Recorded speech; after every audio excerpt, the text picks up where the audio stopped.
The purpose of separation of church and state is to keep forever from these shores the ceaseless strife that has soaked the soil of Europe with blood for centuries.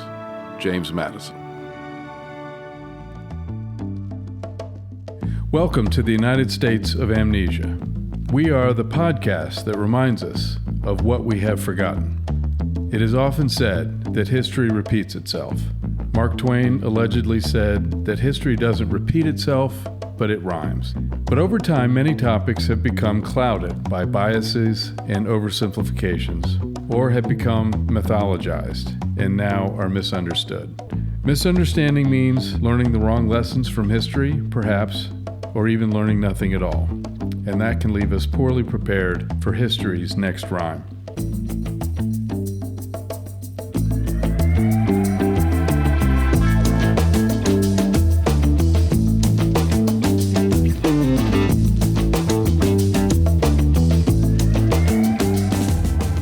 In the last episode, we explored the religious views of 5 of our founding fathers, namely Benjamin Franklin, Thomas Jefferson, George Washington, Samuel Adams, and his cousin John Adams. In this episode, we will explore the religious views of 5 more of our founding fathers, namely Thomas Paine, Patrick Henry, George Mason, James Madison, and Alexander Hamilton. Let's start with Thomas Paine. Here is the religion of deism, superior to the Christian religion. It is free from all those invented and torturing articles that shock our reason and injure our humanity. Its creed is pure and sublimely simple. It believes in God, and there it rests. It honors reason as the choicest gift of God to man.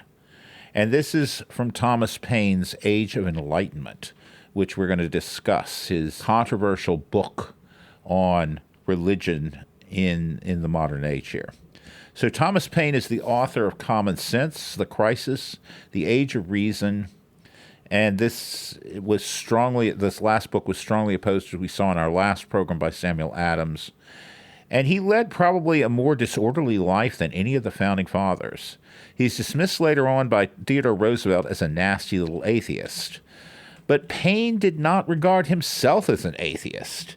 He used his experience as a widely successful pamphleteer and advocate for the cause of the American Revolution to become almost a professional revolutionary. Think of Thomas Paine as kind of like Che Guevara, the Che Guevara of the 18th century, wandering around the world. First he's in America, then he makes his way to hang out with radicals over in England, and then he's over in the French Revolution, where he gets into a lot of trouble over there, which we'll get into. This is probably a step up in his mind from his original career, corset maker. Yes, Thomas Paine started out as the maker of ladies' undergarments, or foundation garments.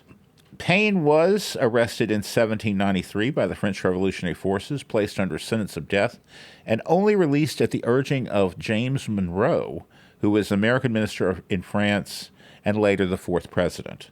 Paine stayed with Monroe and his family for nearly 2 years, until 1795 after his release.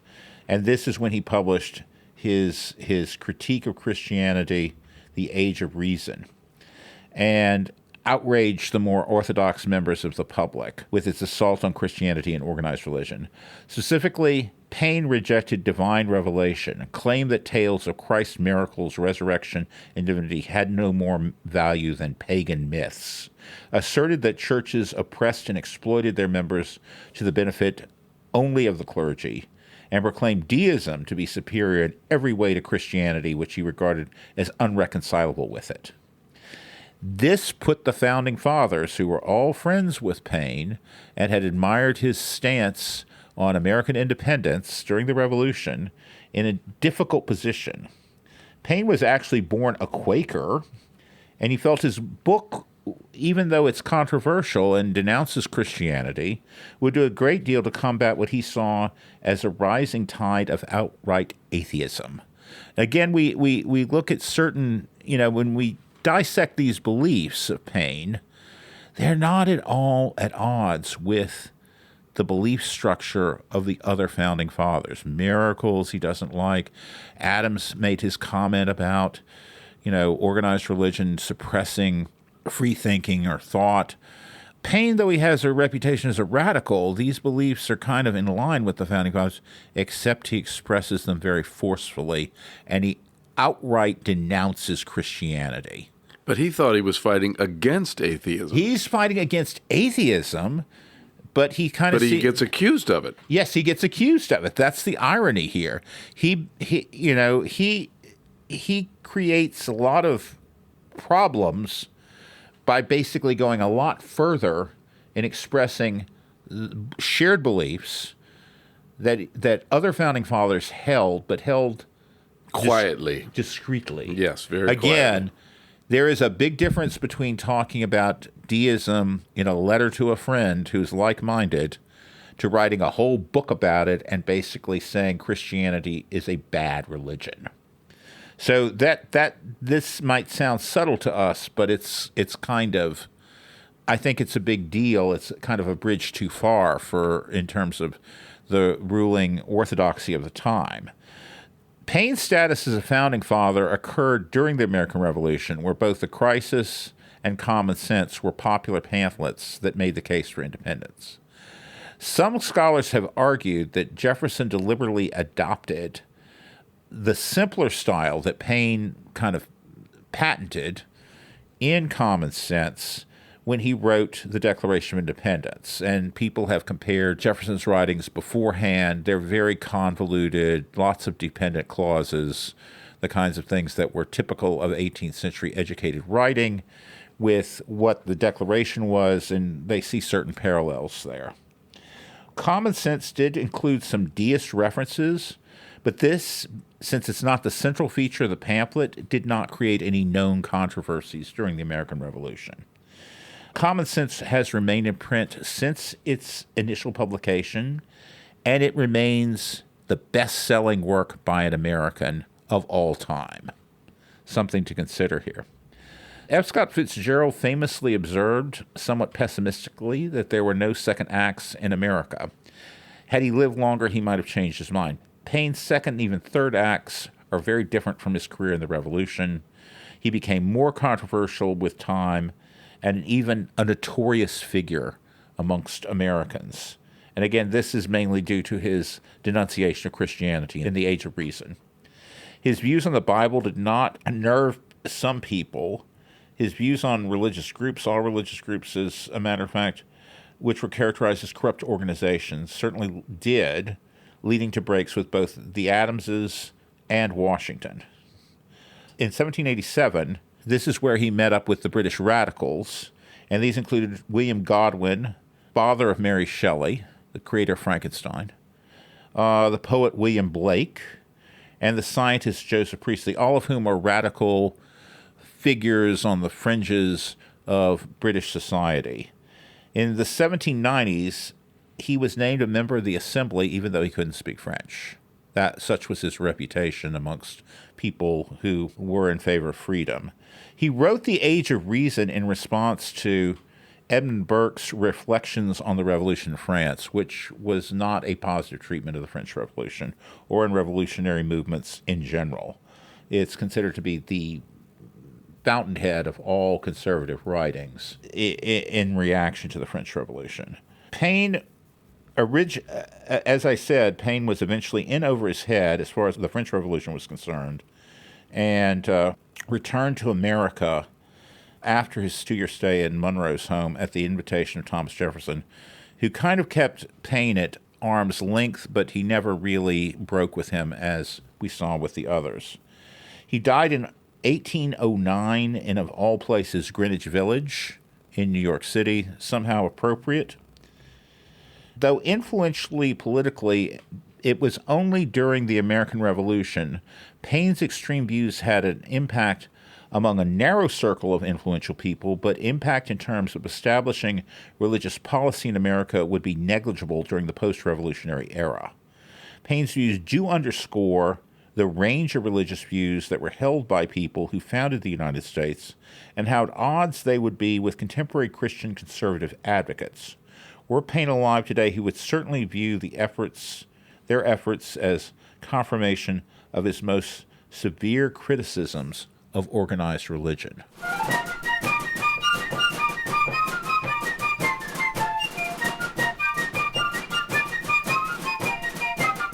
Now we're going to talk about Patrick Henry.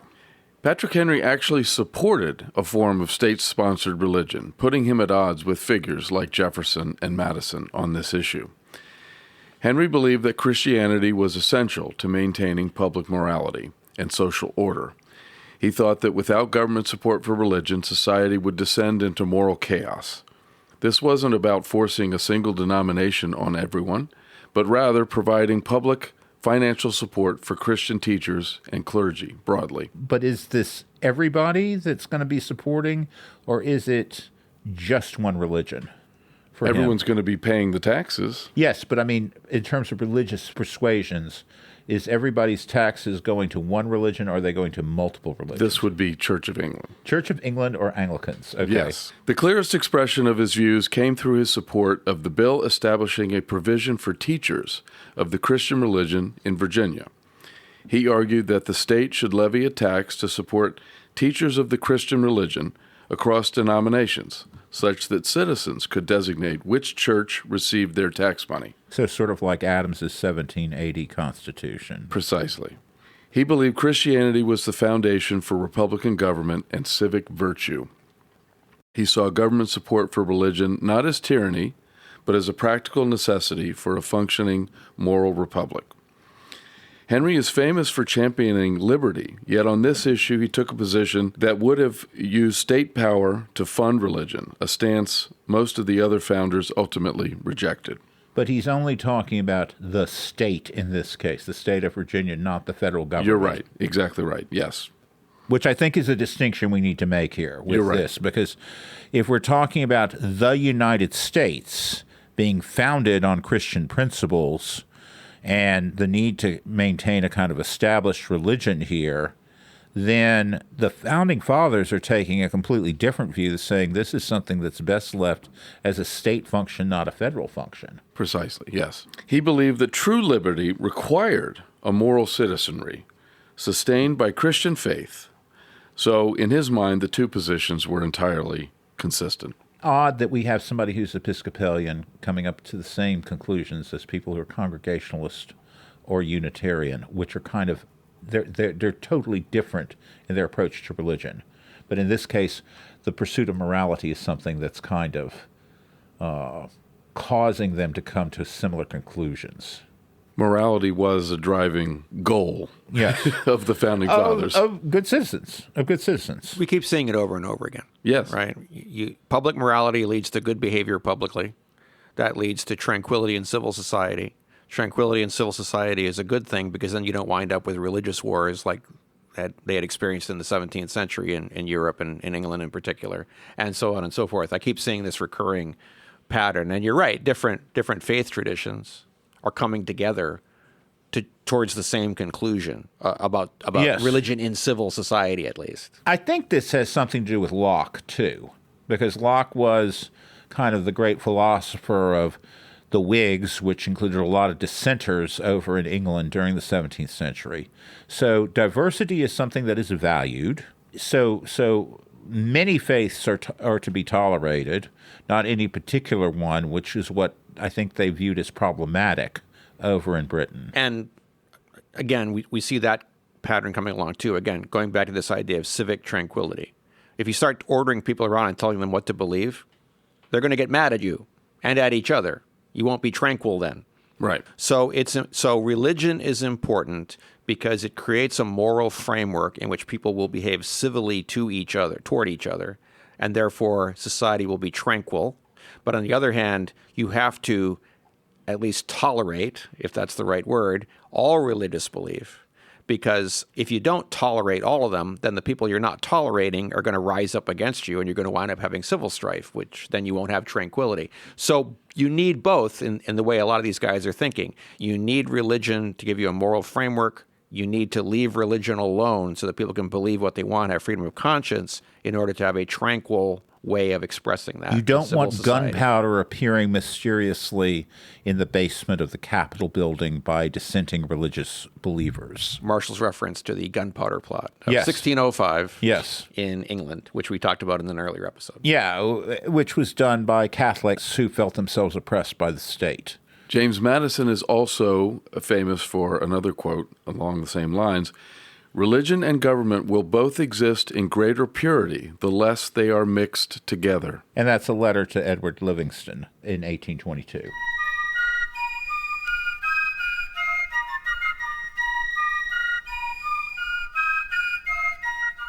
Next, George Mason.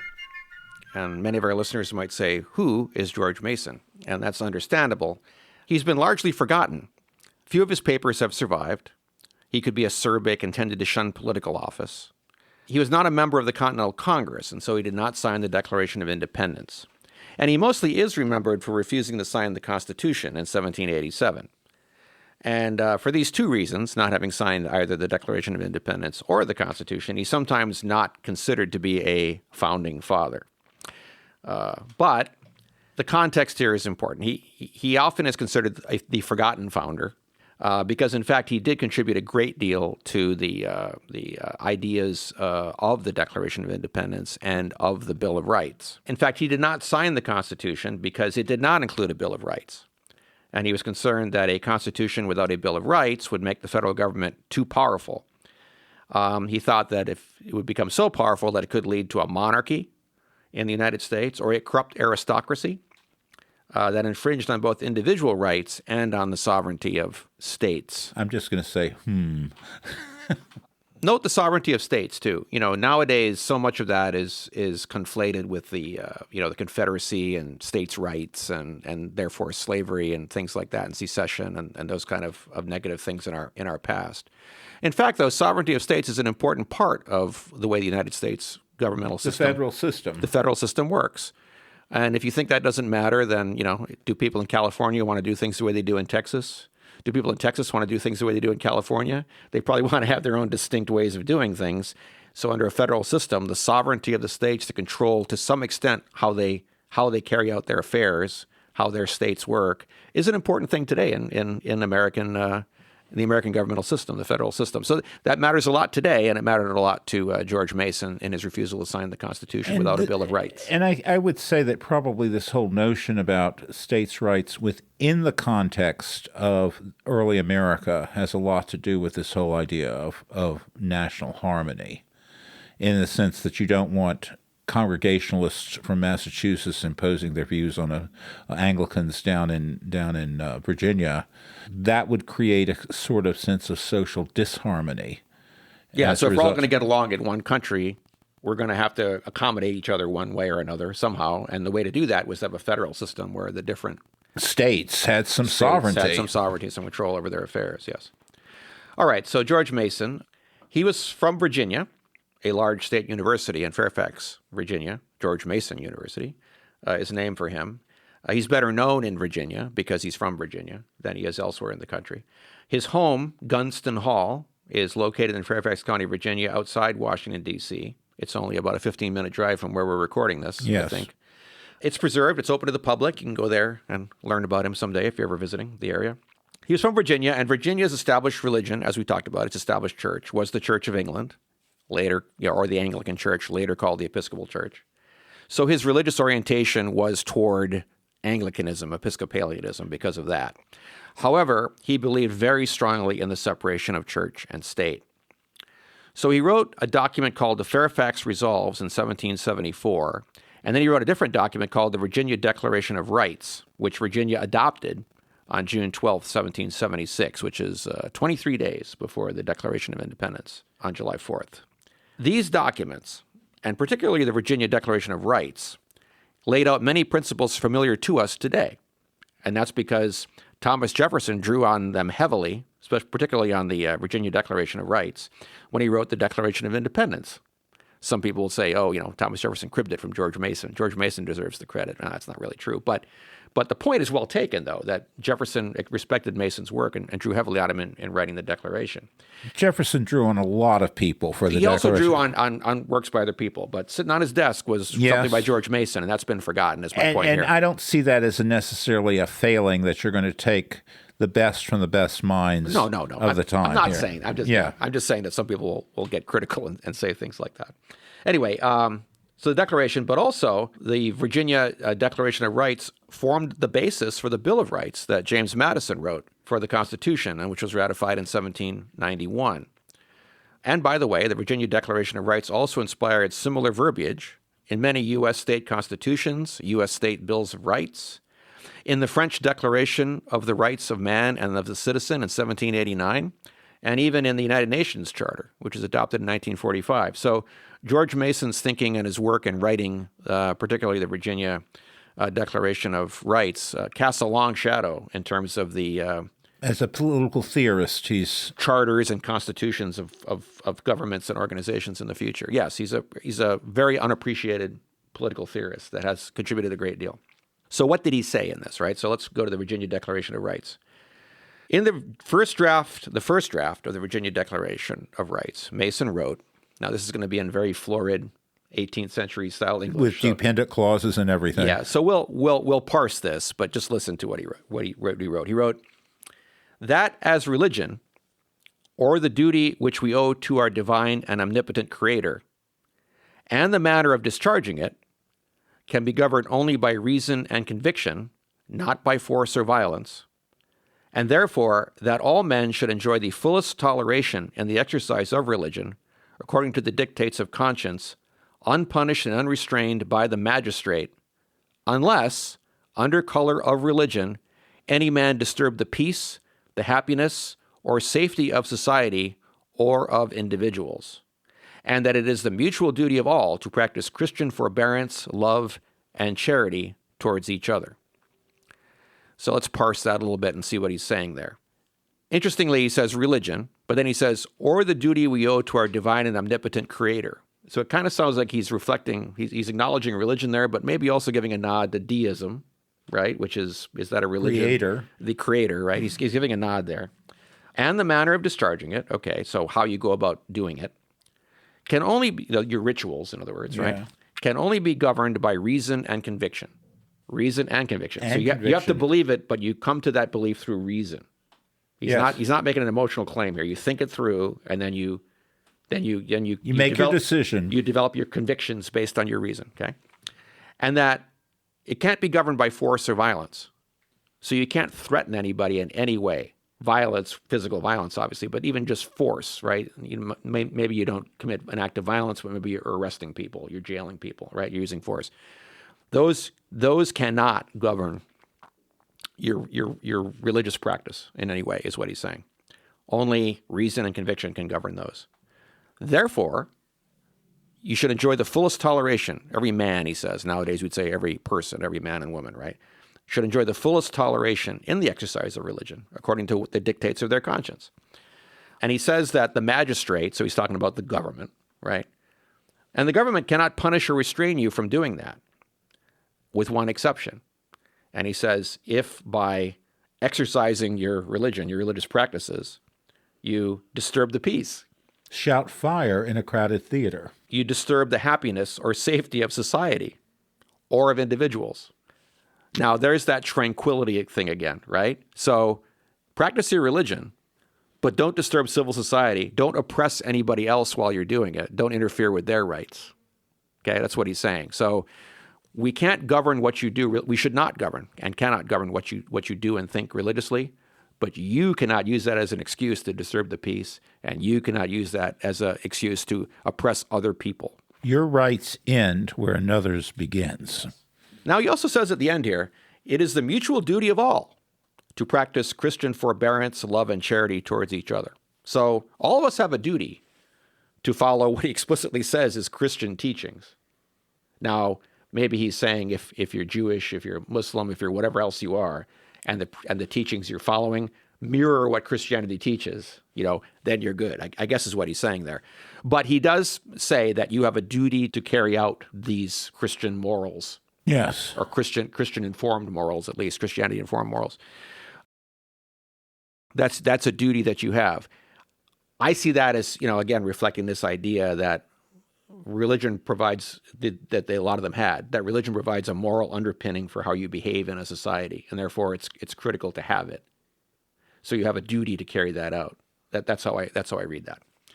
So that's the clause that he wrote about religion in the Virginia Declaration of Rights in the original draft. Now, so they got together in Virginia and considered the adoption of the Declaration of Rights in 1776, and a debate developed in which James Madison, who at the time was a young hotshot from Orange County, Virginia, right? Mm-hmm. Protege of Jefferson's. He was there. He strongly opposed Mason's use of the word toleration. Yes. So what Mason says is that all men should enjoy the fullest toleration and the exercise of religion. He says, no. Do not use the word toleration. He said that tolerating a religion was too weak of a construct. And he concluded that, Madison did, that religious toleration, whether granted by the civil state or by a religious authority, was inconsistent with freedom of conscience and was a woefully inadequate objective. It's not a guarantee. It's not a guarantee. And toleration means that you're sort of like holding your nose and putting up with something rather than accepting it. I could smack you down for doing it, but I'm going to tolerate you and not do it. Yes. That's not good enough. No, it's not. According to Madison. Madison proposed replacing Mason's clause, all men should enjoy the fullest toleration in the exercise of religion, with the phrase, all men are equally entitled to the full and free exercise of it, meaning religion, according to the dictates of conscience. So it's not something that's tolerated. It's something you're entitled to. What did Mason think about this? There isn't much documentary evidence of what he specifically thought about it, but he appears to have had no real objection to Madison's change. He doesn't appear to have done anything to fight it. Toleration was probably like a term. I would say that there are, when we're looking at some of these writings, we need to take into account that there are certain terms of convenience. Yeah. And toleration would have been the term of convenience which we might understand as freedom of religion.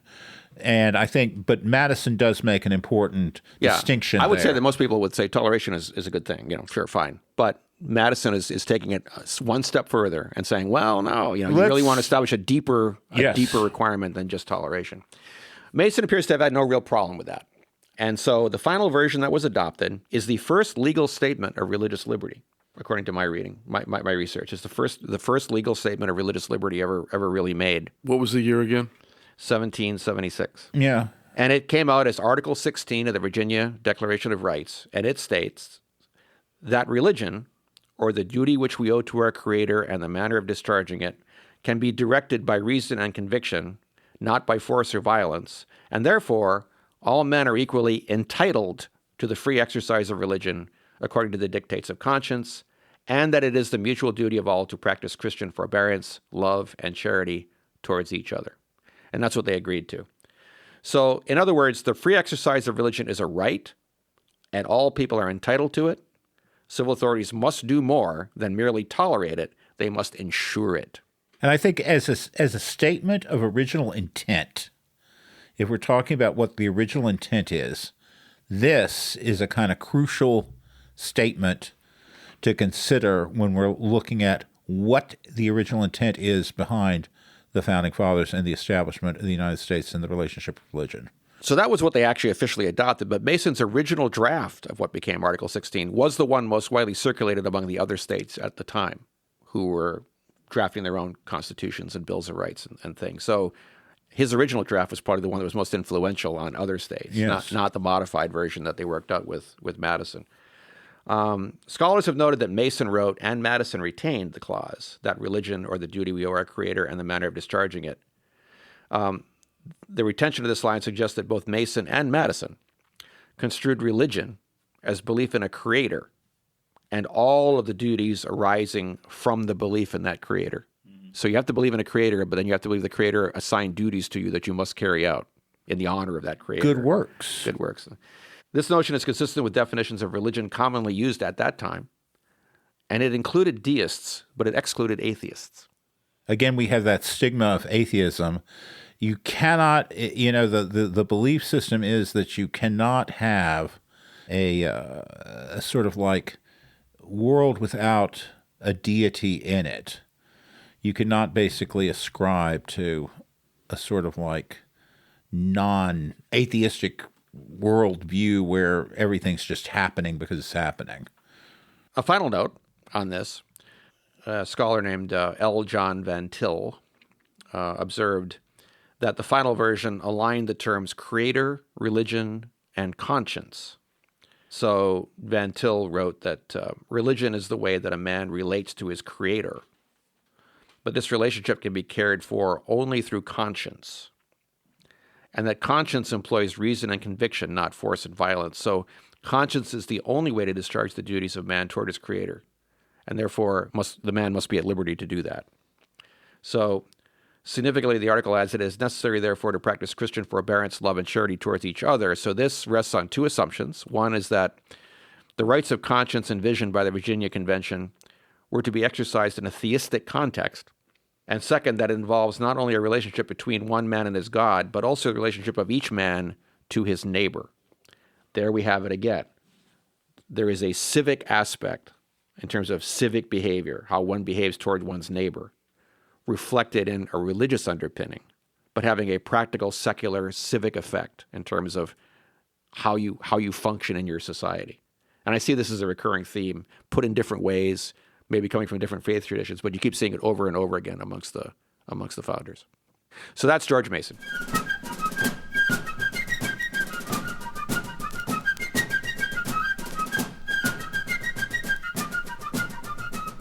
The same power that can establish Christianity in exclusion to all other religions may establish with the same ease a particular sect of Christianity to the exclusion of all other sects. Remonstrance Against Religious Assessments, 1785, James Madison. Now, we've talked about James Madison in his relationship with George Mason, but now it's Madison's time to kind of shine here. So he is known as the father of the Constitution and the Bill of Rights, and given his role in the construction and passage of both. Madison, along with Hamilton and John Jay, is the author of the Federalist Papers, which explains the original intent in the Constitution, which established and organized the federal government. Now, the Constitution consists of certain points. Because people don't study the Constitution, it's probably worth saying what it is. You have the organization of the federal government, Articles 1 through 3, the relationship with the states, Article 4, the amendment process, Article 5, establish the Constitution as the supreme law of the land, Article 6, and how the Constitution is to be ratified. This is the Constitution. And then what follows, the first 10 amendments, which Madison is also associated with, are called the Bill of Rights. And these were kind of a result of Mason's role in insisting that we have those as part of our Constitution to prevent excesses on the part of the federal government.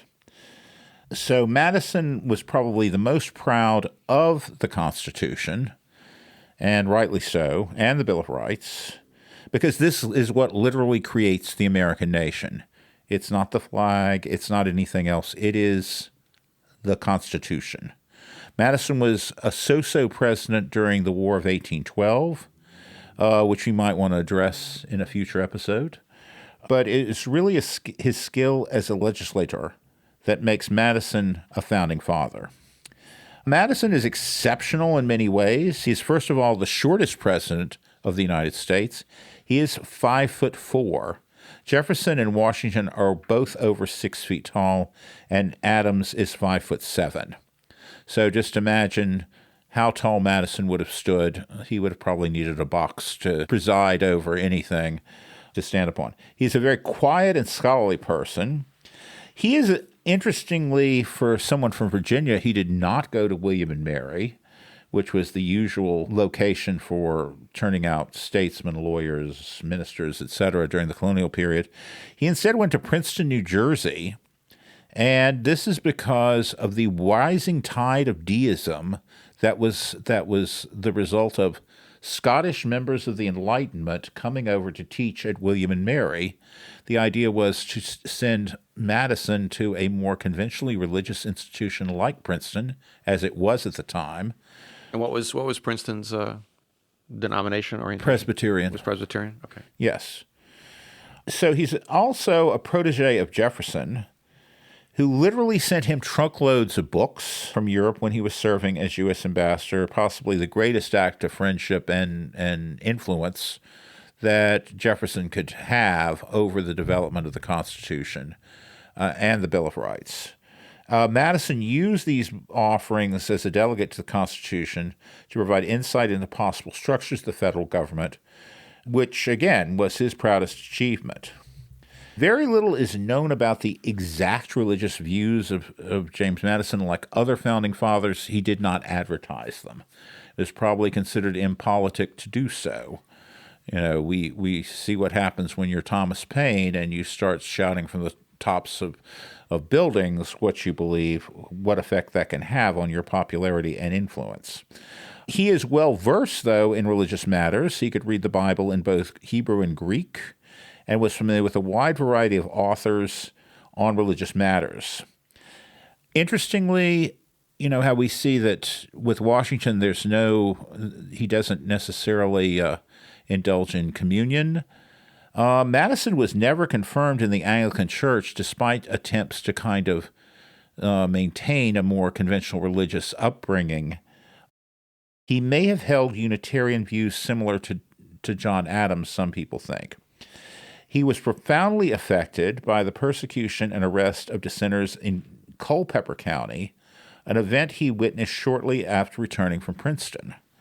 He was still recounting this story in the White House 40 years later.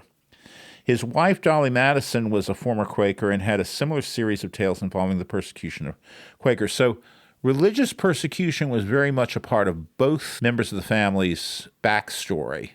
They both were concerned about this. They had witnessed it. They had seen extreme violence, and they wished to avoid it. For a lot of the other founding fathers, they don't necessarily have this reference point, which I think is interesting. They have a historical reference point, but they don't have a personal one where they're literally seeing people dragged away to jail for their belief systems. And to me, that kind of shows why he was so adamant about the idea of not having toleration in the Virginia Declaration of Rights, because if you're merely tolerating something, then you can decide not to tolerate it. And when you do, all these terrible things can happen that he saw happen to Hence people. The quote that we lead off with. So he wanted to not just tolerate, but demand that the state, require the state, I should say, to make sure everybody has everybody religious is freedom. The same. Yeah. Everybody is the same before the law, which is an important tradition that we see refined in later amendments beyond the Bill of Rights, but an important component of the Constitution to this very day. We are all equal under the law. Madison drafted the Virginia Plan, which contributed to the language of the first three articles dealing with the organization of the federal government in the Constitution, with the three distinct branches and the bicameral legislature. Later, as one of the authors of the Federalist Papers, Madison promoted the ratification of the Constitution with these articles here. Initially, Madison did not think a Bill of Rights was necessary. He felt like Constitution says it all. This is what the Constitution is supposed to do. These are the responsibilities of the federal government. However, in response to arguments between himself or debates with George Mason, he kind of became converted to the idea of a Bill of Rights over time.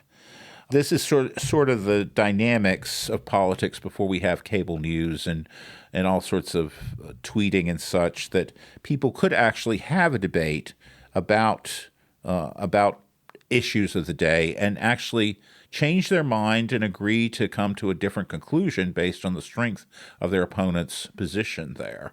And this is something we see among members of the Founding Fathers generation. It's curious that he and Mason interacted, on the Virginia Declaration of Rights in 1776, but then, 15 years later, roughly, he doesn't see necessarily the need for a Bill of Rights at first. Maybe he felt that the states had enough power of their own. Yeah. That they could provide the protections that in the Bill of Rights, and then maybe Mason convinced him that no, you need a federal one as well. Yeah. That's what it sounds like to me, but I'm just making that up as I'm listening to you. I think that what you're saying is actually the case here, because I think when Madison is looking at the Constitution initially, it is about establishing the federal government. And that's why I felt it was useful to go through the initial. When you're looking at this is not a document about rights. This is a document. This is an organizational document, a document about organizational principles. This is how things are meant to function, and it's important to keep that in mind. And that is what Madison saw as the reason we needed to create a federal government system, and we needed to explain what the various branches did, what their limits on their powers were, and things like that. And then the states can then make sure that they ensure everybody's rights with regard to whatever, including religion. Yes. But Mason felt that the Constitution as written might allow the federal government to intrude upon the sovereignty of states, and he was against that. So it sounds like that may be where he and Madison came to an agreement that you needed to have a Bill of Rights. Well, when you talk about the Constitution as being the supreme law of the land, then that is, and the federal government being the arbitrator of that, that's where I think this comes into play here. And I think this might have been an element that Madison didn't quite reckon with at first, but was able to be persuaded later on. As a member of the first session of Congress, Madison reviewed over 200 submissions and drafted amendments that later became the Bill of Rights. So there were lots of different things that people felt were important to be included in the Constitution, and Madison, reader that he was, basically discovered that we really just needed 10, at least to start off with. Madison was pleased with what later became known as the First Amendment, and this is the one that deals with the non-establishment clause of religion in it. This was not, it is the First Amendment not because of significance or importance or value that people invest in it. It's the First Amendment because that was the first one that got passed. All these amendments went up and went through the usual process of ratification. First Amendment was the one that came back first of all. So it's not a priority issue. It's a issue of where things emerged on the docket of various legislatures around the country. Madison was most imbued by the British political tradition and with a very strong attachment to Locke. Not so much Montesquieu's notions of the social contract, although there is some social contract data on Locke. During the 18th century, and I think this is an important distinction, British politics is still focused on whether or not one needed to exclude non-Anglicans from the political process, which I've kind of alluded to earlier in this discussion and in the previous episode. The rights of non-Anglicans within the British Commonwealth was something that, as Mike brought out, the Founding Fathers were trying to avoid any sort of controversy over those. Everybody was supposed to have the same equal rights. There was and there is no Christian religion as such. There are religions that ascribe to Christian principles, but there is no single monolithic Christian religion. And this was something that was recognized by the Founding Fathers, particularly James Madison, when the Bill of Rights was being crafted. We're looking at, in the foundation of America, Unitarians, Quakers, and Catholics, and subsequently with the Second Great Awakening, which we'll get into in the next episode, very different religious groups here, and their rights were something that Madison sought to establish as bedrock principles within the Constitution. These are things that establish the principles that today can cause people to question whether or not certain religions are Christian or not, but not question their ability to exist. The beauty of the First Amendment, just to go into some detail about that, because this is part of Madison's legacy, and particularly germane to what we're discussing, is that while people might opine that such things, that there is no test act to ensure that only people of a certain religion, whether it is Christian or not, can participate in the political process. And that was the distinction that was made over in Britain, because if you have this notion of the world being established by God, that's who is in charge of things. This is a very un-American notion. I think we can say that if you have like a king or someone divinely appointed by God, that this is very much at odds with the founding fathers are talking about when they are establishing the Constitution. So in this sense, no one is going to be fined for not taking communion 4 times a year, which was a penalty that was going on in England during the 17th and 18th century, or going to the wrong church. There are no wrong churches under Madison. What Madison was seeking to allow and permit, and is part of his legacy, is to achieve the right to define one's own religious preference, not through toleration, as Mike said, which implies these beliefs could be odious, but as a fundamental right, which is a somewhat different aspect to how one views these things. The United States were to remain neutral despite all sentiments to the contrary. That was his vision. The government has a duty to ensure that you can practice your religion. It does not merely tolerate the fact that you practice your religion. Yes. That's a key distinction in his mind. And I would say that that's probably not at odds with what other people intended, but I think that it is kind of a new wrinkle on things in terms of how we view this as fundamental. I think that is the key word. I think so. I think that when people like Mason and others use the word tolerate or toleration, they were meaning what Madison was trying to get at. This is the language of the time. Yeah, they were meaning that, but he wanted to put it more forcefully and leave it open to no interpretation whatsoever, and so he recommended that change, and they adopted it. Yeah. So they must have said, "Yeah, I see your point. Okay, let's go with that." Yeah, this went through the whole process of it.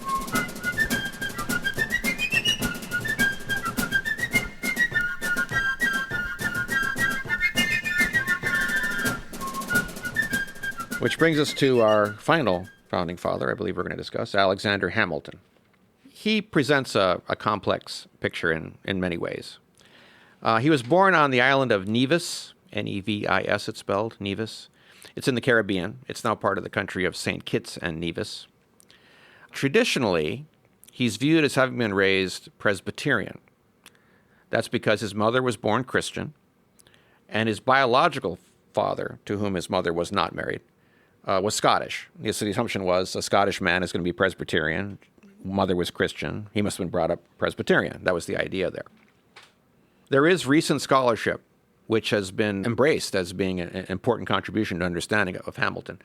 A book published in 2021 called The Jewish World of Alexander Hamilton by a man named Andrew, and I'm sure I'm going to mess his last name up, but it's Porwancher, Porwancher,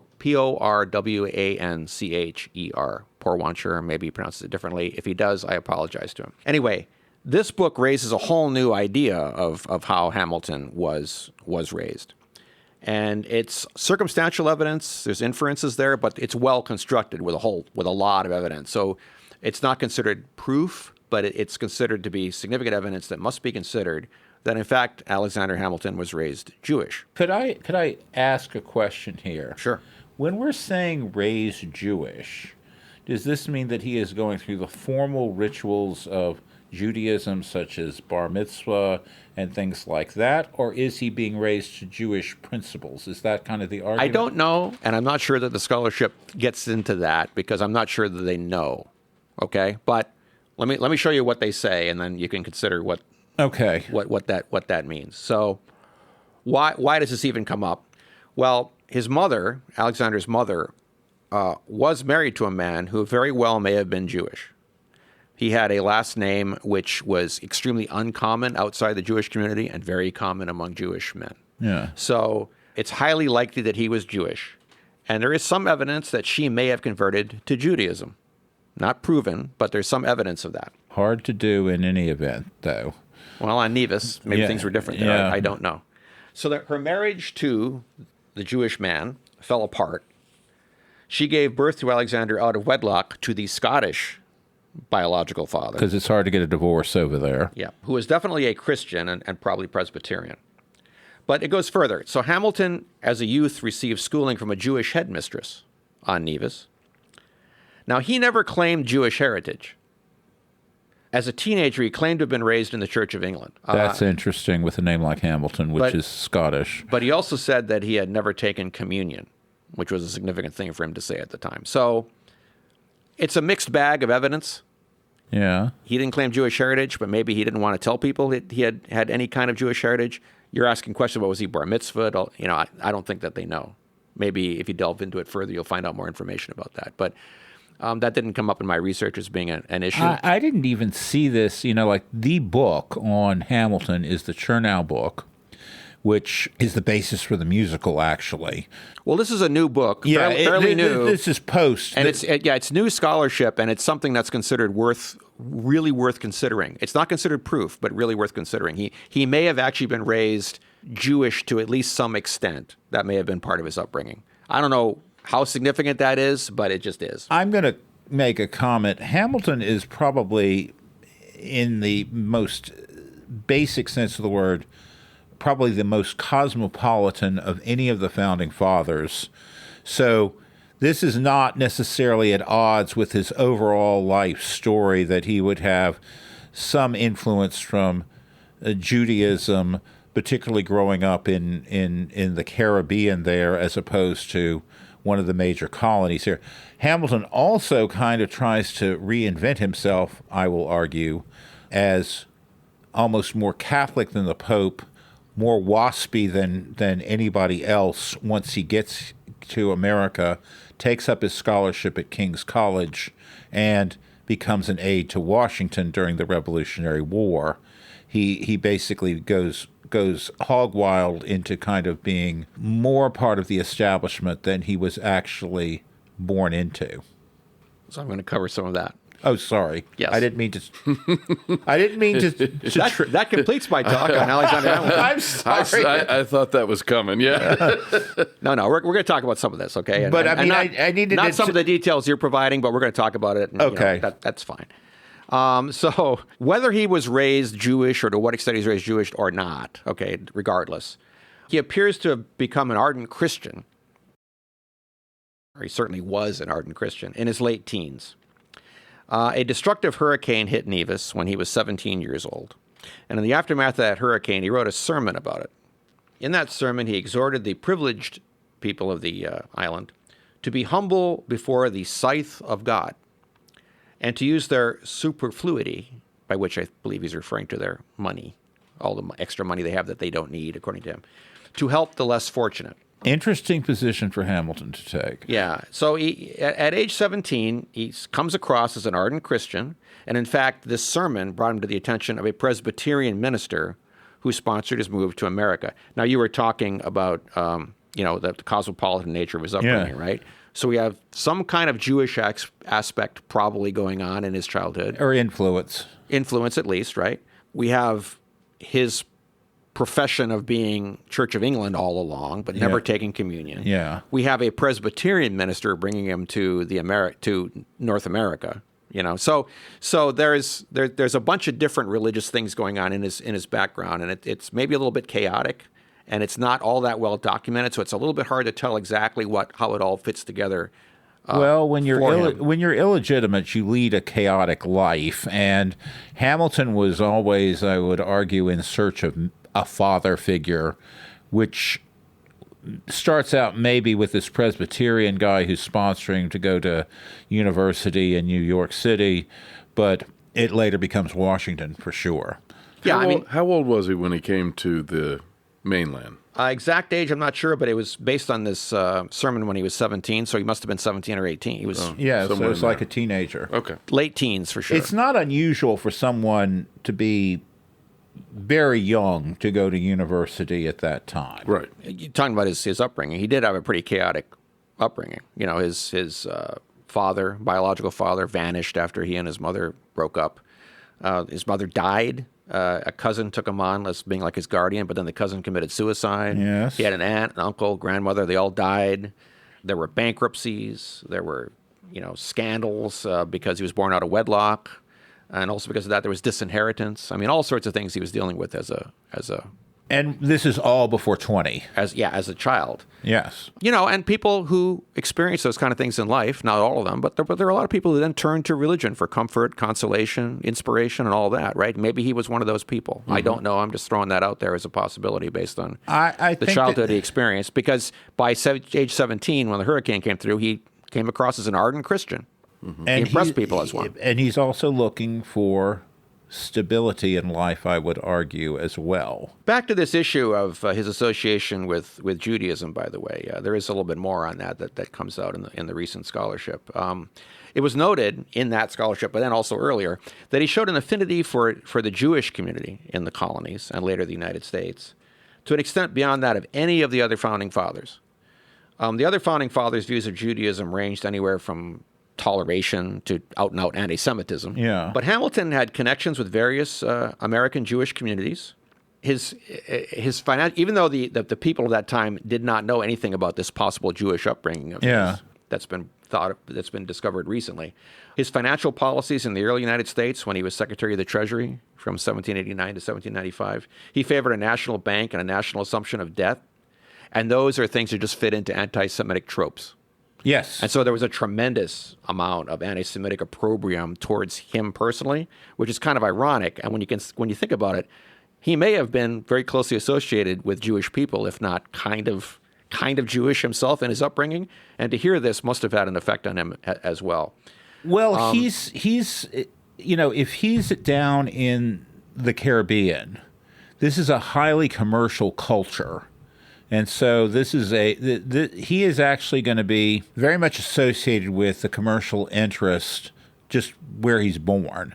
And based on what we have discussed when we talked about the various Jewish communities in Boston, New York, and Newport, the basic profession of these people in these communities was commercial and mercantile.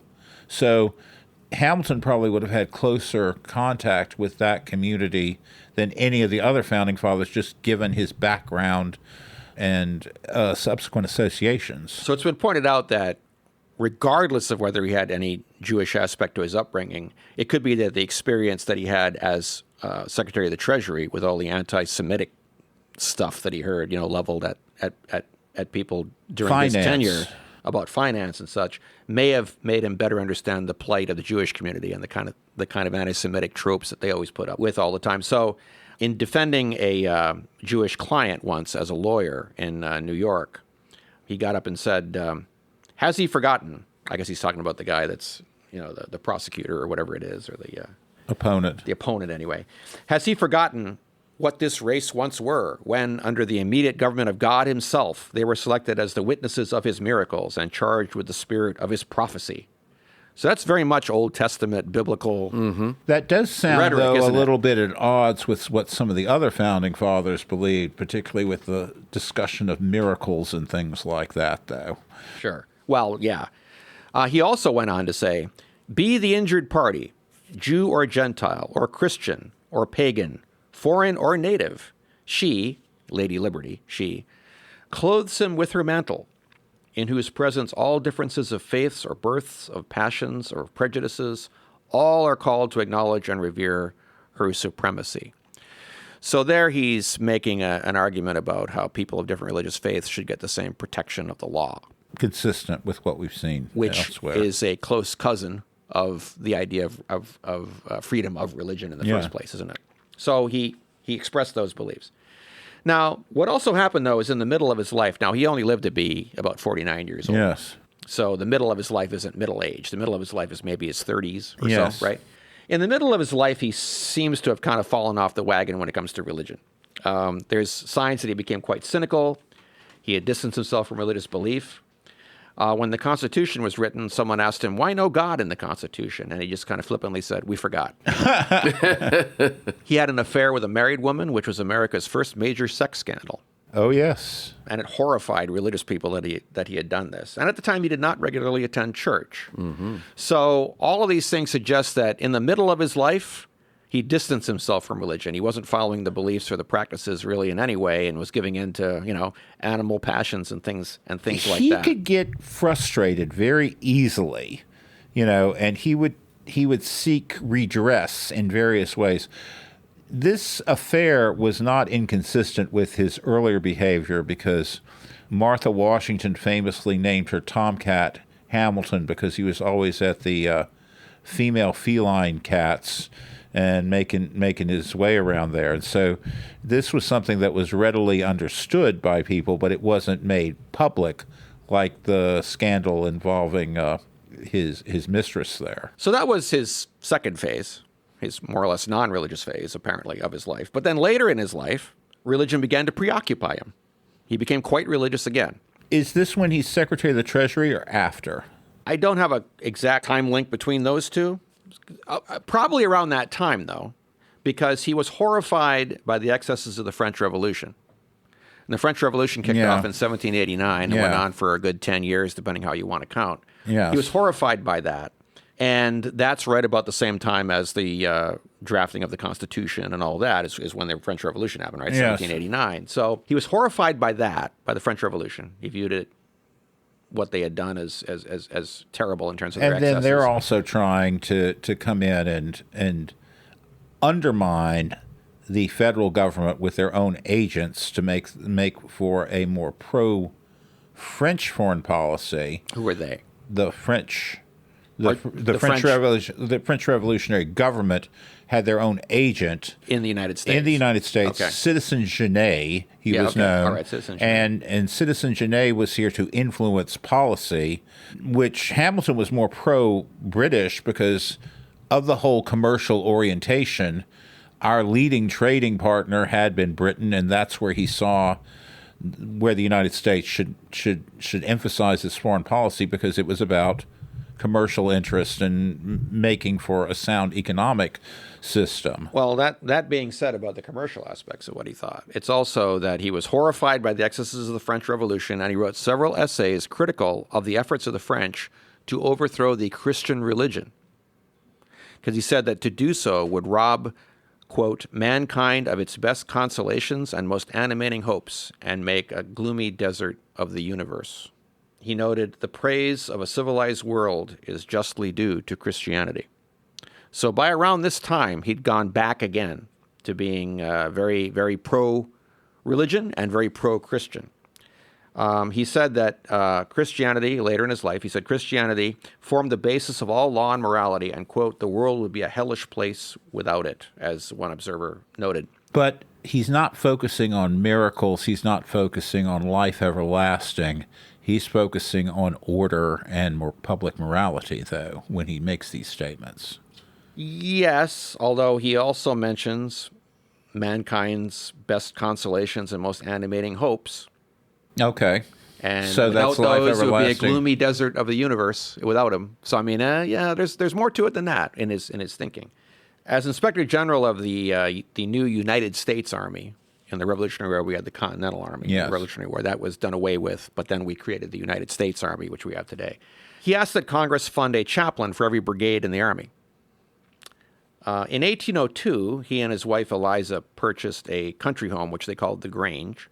Which is now in Manhattan proper, just given the growth of the city. Yeah. Being at the Grange allowed Hamilton to spend more time with his children, and on Sunday mornings, they gathered in the garden to sing hymns, and Hamilton read the Bible aloud to his family, and he also spoke to his wife about his desire to build a chapel on the property. So he was getting very much into religion in the last years of his life. He was the driving force behind an effort to form something called the Christian Constitutional Society.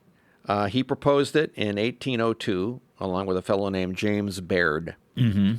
And the Christian Constitutional Society was supposed to bolster the Federalist Party, that was his political party, against Thomas Jefferson by uniting Christian faith with political activism.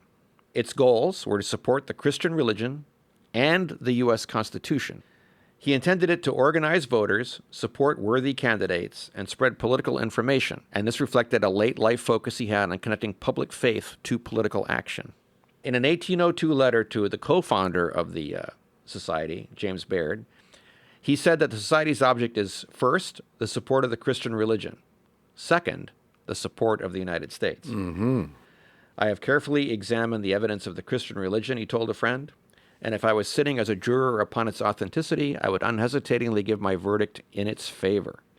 And to his wife, he said, I have studied it, and I can prove its truth as clearly as any proposition ever submitted to the mind of man. There was a big issue when he was on his deathbed. Now, he went and fought a duel with Aaron Burr, who was vice president at the time. Supposedly, he alleged the sort of thing that got Hamilton to this point. He made a comment, this is a theory, it's not a fact, because the real reason is not known, but he made a comment about Hamilton about Burr having incest with his daughter Theodosia, and this so outraged Burr that that's what led to the challenge. So it was a matter of honor? Yes. Yeah. Well, anyway, he went and fought a duel with Burr. He lost. He was shot. He was taken to his deathbed. He lived 31 hours after he was shot before he died in 1804. And there was a big dramatic thing there on his deathbed where he was desperate to receive communion before he died. He asked the rector of Trinity Church, the Episcopal Bishop of New York, president of Columbia College, was the first guy he asked. He said, would you give me communion? And the Reverend Benjamin Moore, and Moore said no, because the practice of dueling was horribly immoral and wrong, and he had been mortally wounded in a duel. And also because he'd not been a regular churchgoer. So no. So Hamilton turned to a friend of his who was the Reverend John M. Mason, who was the pastor of Scotch Presbyterian Church. Mason also said no. He said his church had a principle of never offering the Lord's Supper privately to any person under any circumstances. But then finally Mason relented, came back and said, okay, I'll give you communion, and gave him communion. And that was very comforting to Hamilton. He said, I am a sinner. I have a tender reliance on the mercy of the Almighty through the merits of the Lord Jesus Christ. And that convinced Moore to have a change of heart and minister communion. After his passing, Eliza discovered a hymn and a letter that Hamilton wrote for her on the morning before the duel. And at the end, he instructed, fly to the bosom of your God and be comforted. With my last idea, I shall cherish the sweet hope of meeting you in a better world. Adieu, best of wives and best of women. Embrace all my darling children for me. Ever yours, A.H. So he went through 3 phases. In his childhood, he had a difficult childhood. Mm-hmm. There may not have been Jewish influence on him to some extent. There probably was some. He became an ardent Christian. Then he kind of stopped practicing religion for a while. Then later in life, and maybe it was the excesses of the French Revolution that prompted this in him. I don't know that for sure, but it was around that time, apparently. He then became more preoccupied with religion to the point where it pretty much was a driving force in his life in his last years. And that's Alexander Hamilton. I can believe that. I'm just going to I have read the Chernow book, which, again, is supposed to be like the definitive book on Hamilton right now, and I've read other books on Hamilton. I think Hamilton had this amazing period in his life, which I would say is roughly the Constitutional Convention all the way up to when he resigns as Secretary of the Treasury. I think her name was Maria Roberts. That was the woman he was having the affair with, and she was actually kind of using him for her own financial purposes with her husband. She was having this affair with Hamilton along with the husband's permission and agreement because of the inside information she could gain from Hamilton that benefited them. I think Hamilton, out of power, without really a future to work towards, made him absolutely dangerous to the point that he really wanted to have a war with France, which we were not really prepared for. And I think this might have also accounted for some of his greater religiosity as he found himself, because he was kind of isolated. He was used to a larger area to operate in as treasurer of the federal government. He was a great treasurer, and he was the things that he proposed and did were great. But once he's out of office, he becomes kind of a nuisance. He was definitely a nuisance to John Adams. He was constantly writing him about designs for buttons on, like, you're engaging the president of the United States, who is trying to avoid a war with France, which Hamilton is pushing for. And Hamilton is a member of Adams's party, and he's sending him designs for buttons, and he wants Adams to write him a note commenting on it. And then when Adams is not really responding as he would like, he kind of tries to bring Washington back on the political scene to be like the general who is going to fight this war with the French, which ensures that Hamilton is going to get preferential treatment because Hamilton is kind of like one of the sons that Washington never had. And he could be quite resentful to Washington at times, but it's just, I feel Hamilton just kind of like came undone. And that might reflect why he adopted some of these contrary religious views later on in life. You mentioned Chernow, and the quote about Hamilton thought that the world would be a hellish place without it. Yes. Christianity. That's from Chernow's book. Yeah. And Chernow also notes, it is striking how religion preoccupied Hamilton during his final years.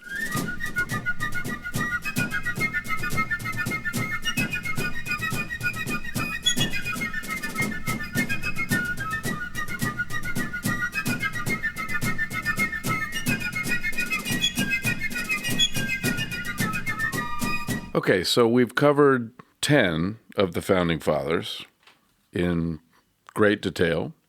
Are there any common themes and ideas that continue to appear?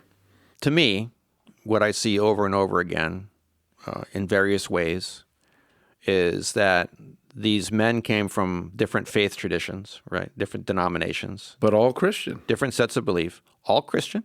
Yeah.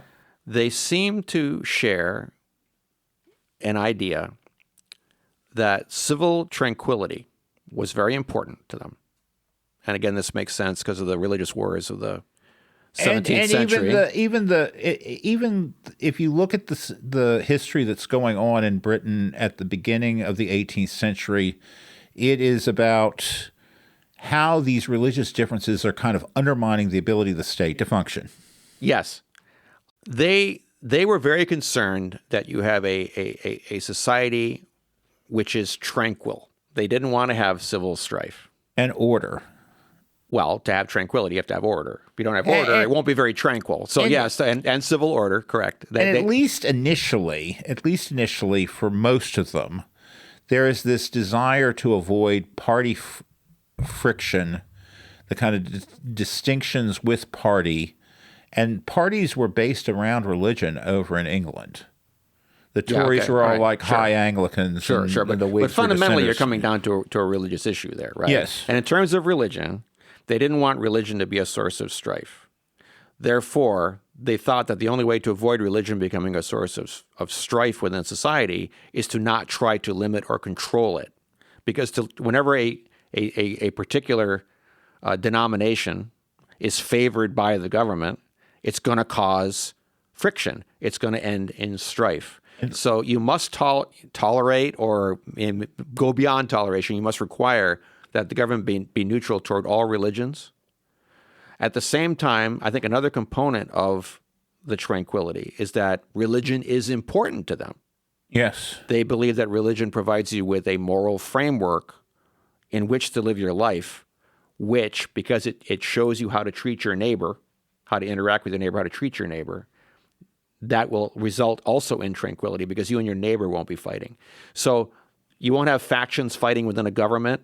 You also won't have individuals fighting with one another if you have a religious framework for it. But if you insist on only one religious framework, then you will have strife. Yes. I see that as a common theme amongst these men. I would agree. I mean, religion as a source of public morality, religion as a source of political tranquility. When you are creating a new nation out of 13 colonies, you want to minimize the differences rather than to accentuate them. Now, Blake, I know that you've mentioned, more than once about, yes, but these all were Christians. They were all Christians of one stripe or another. Yes, I want you to kind of extemporize on what that means to you. But did they regard each other as Christians? Were they of the sort to believe that say Adams was a Christian or? Well, let's take those as two separate issues. First off, let's start with Christianity generally. What do you think? Again, this was a time in which it was not acceptable to be an atheist. No. And some of these people probably, I think the deists probably toyed with the idea in their minds, but would never come out with that publicly because it was unacceptable. Well, they also, even somebody who was as like Voltaire, who was an influence.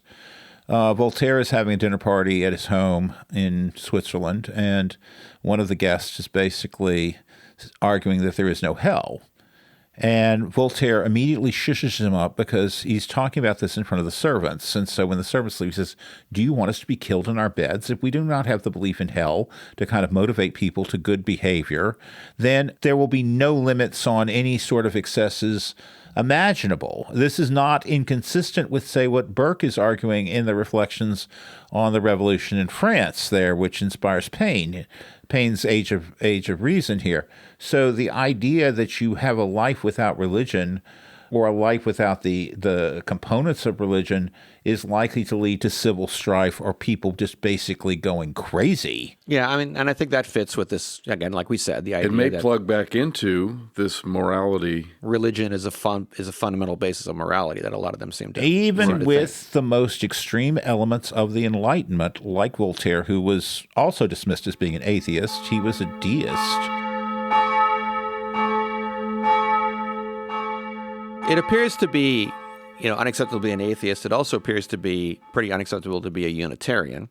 That's what I'm kind of finding out as well from this. Not yet. Well, you were saying that Adams got in a lot of trouble for being Unitarian. With John Quincy Adams did. John Adams did not. He had to tread carefully, though, about it, didn't he? No, he never. He was overtly a Unitarian, and no one said anything about it. I looked because I was curious about this very point. I looked at the books that I have on the election of 1796 and the election of 1800. He does not get any criticism for religious belief at all. But there is a long-standing thing dating back into colonial times about exclusion of Unitarians, how you had to be a Trinitarian Christian. Yes. We did talk about that as well. So there was a stigma against being a Unitarian in the various, faith traditions that were founding the colonies. It didn't really become an issue until 1824 with John Quincy Adams, though. It was an issue in that time because it was considered to be... So the Unitarian problem comes up after the Second Great Awakening. All right, so for these guys, this wasn't an issue yet. This wasn't an issue. All right, now I understand that better. Okay, so fine. So you could be a Unitarian in this period, and people would just take it fine. One of the religious, Christianity. Okay, that makes a lot more sense because then I was asking the wrong thing earlier in the discussion. I was saying, well, how could you be deist and then not be in favor of Unitarianism as well or accepting Unitarianism? But I'm confusing.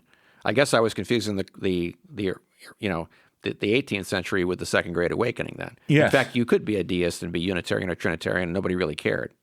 Okay, I had that all wrong in that part of the discussion then. It's not until the Second Great Awakening comes along that we have that distinction. Yes. All right. Okay. Very and well. I think this is an important distinction. I didn't realize that either. Okay, Yes. very well. Okay. No. Now I get it. It is. I think this is an important distinction to see just how things change, because when we start getting into the period of American history after the 1820s, the so-called Age of Jackson, the period in which the Second Great Awakening is kind of in full throttle, life becomes very much more patriarchal and conservative in how people view society in general than they did during the Founding Fathers and the Enlightenment. And some of this has to do with the French Revolution and people's reaction to that. We'll get into that next time. Yes. But in terms of the Founding Fathers then, okay, so... They're all of Christian backgrounds, Judeo-Christian values. They grew up in some kind of a church. Now and it influenced them. And they continued, whether they fully believed it or not, they continued to go to church and engage in the ritual and unless you're getting into Paine, and he's the extreme. Correct. It's sort of like Hamilton is one extreme. Late Hamilton is one extreme, and Paine is the other extreme. Mm-hmm. You know, when we think about the founding of the colonies, right, and we talk the various colonies, and we talk about Roger Williams in Rhode Island, you know, he may have reflected best what the founders intended, really, when he founded Rhode Island. Right. You know, because he himself was a Puritan. He was a devout Puritan. He just felt that you shouldn't order everybody else around the way Puritans tended to do and tell them what to believe, because he thought that corrupted religion. He thought you needed to be religiously tolerant.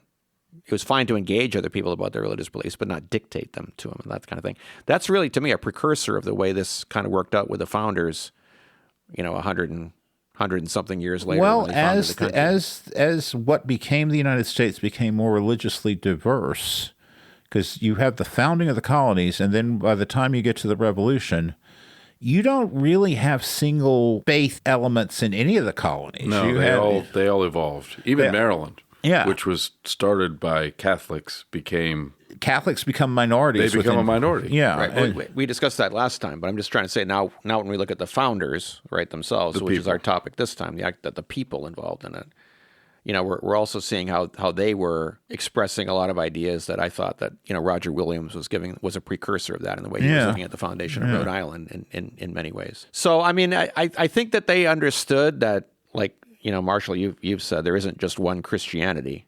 Right. There's all sorts of different beliefs that fall under the umbrella of Christianity. They seem to understand that. They seem to understand that, you know, friction between the different denominations causes strife. They didn't want that. That was the big issue to them, to me. We don't want religious strife. Yeah. Therefore, because of that, you have to have freedom of conscience, freedom of religion. Yeah. Now, a lot of them were deists, which we can sort of understand, I think, but the whole deism it removed the emotion from the religion, which becomes more is thinking. what led to the First Great Awakening. Christian rationalism, it's been called. Yes. In George Washington's case, for example, but others too, Christian rationalism.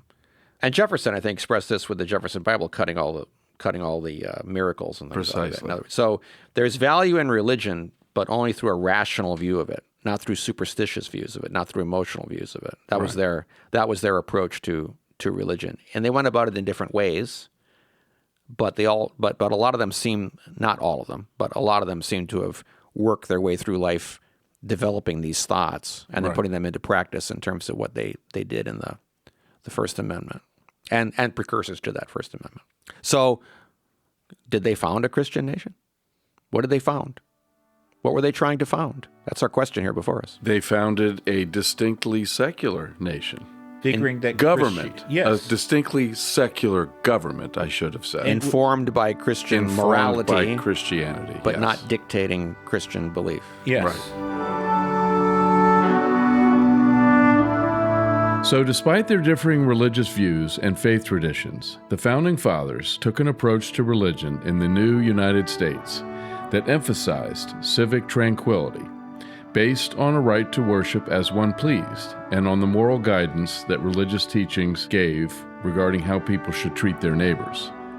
Influenced by the Age of Enlightenment, the founders emphasized reason in the practice of religion, and in the role of religion in civic affairs. But near the end of the 18th century, a new religious movement, the Second Great Awakening, would begin to sweep through the early republic. It would place an emphasis on a personal God and an emotional Christianity. We'll discuss the awakening in our next episode. That's it for this episode of the United States of Amnesia. Thank you for listening. We hope you learned something, and we hope you discovered new ways of looking at things you had already heard or thought about, or perhaps hadn't heard about. If you enjoyed it, that's great. If we made you mad, that's okay too. Either way, email us at usa.amnesia@gmail.com and let us know what you think.